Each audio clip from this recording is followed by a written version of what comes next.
Το εμβριολογικό εργαστήριο.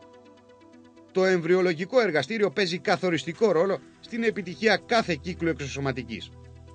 Παράγοντες όπως η τοποθεσία, ο σχεδιασμός του εργαστηρίου, ο εξοπλισμός, τα καλλιεργητικά υλικά είναι ζωτικής σημασίας αν λάβουμε υπόψη τους αυστηρούς κανόνες που ισχύουν στο μικροχειρισμό οαρίων και εμβρίων. Η λειτουργία του εργαστηρίου βασίζεται αποκλειστικά σε ειδικούς επιστήμονες στην αναπαραγωγική βιολογία. Όταν το σπερματοζωάριο εισάγεται στο οάριο, μία ημέρα αργότερα παρατηρούμε τη γονιμοποίηση. 2 ημέρες αργότερα τα πρώτα έμβρια. 3 και 4 ημέρες αργότερα έχουμε την ανάπτυξη και την αξιολόγηση της ποιότητας του εμβρίου.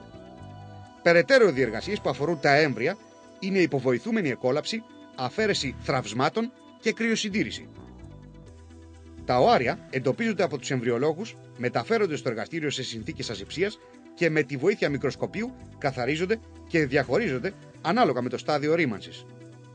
Στη συνέχεια, πραγματοποιείται η γονιμοποίηση των οαρίων είτε με τη μέθοδο της απλής εξωσωματικής γονιμοποίησης, είτε με τη μέθοδο της μικροχειρουργικής οαρίων, τη λεγόμενη μικρογονιμοποίηση.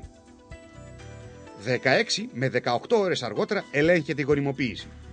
Η ύπαρξη 2 προπυρήνων στο κέντρο του οαρίου δηλώνει την επίτευξη φυσιολογικής γονιμοποίησης.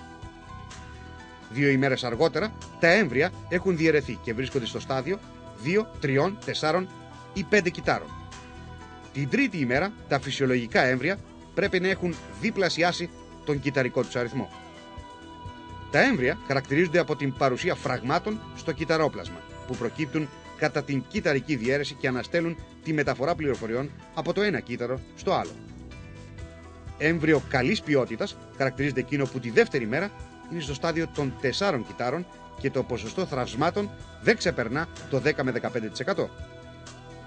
Την τρίτη ημέρα ένα καλό έμβριο θα πρέπει να έχει 7 έως 9 κύτταρα και χαμηλό ποσοστό θραυσμάτων. Η υποβοηθούμενη εκόλαψη αφορά συνήθως γυναίκες μεγαλύτερης ηλικίας, μιας και εκείνες παρουσιάζουν έμβρια που περιβάλλονται από μεμβράνη μεγαλύτερης διαμέτρου του φυσιολογικού, γεγονός που εμποδίζει την εμφύτευση. Η διαδικασία αυτή περιλαμβάνει τη δημιουργία μιας οπής στη μεμβράνη του εμβρίου με λέιζερ. Με την τεχνική αφαίρεσης θραυσμάτων βελτιώνουμε τη μορφολογική εικόνα του εμβρίου και αυξάνουμε τις πιθανότητες το έμβριο αυτό να μας δώσει εγκυμοσύνη.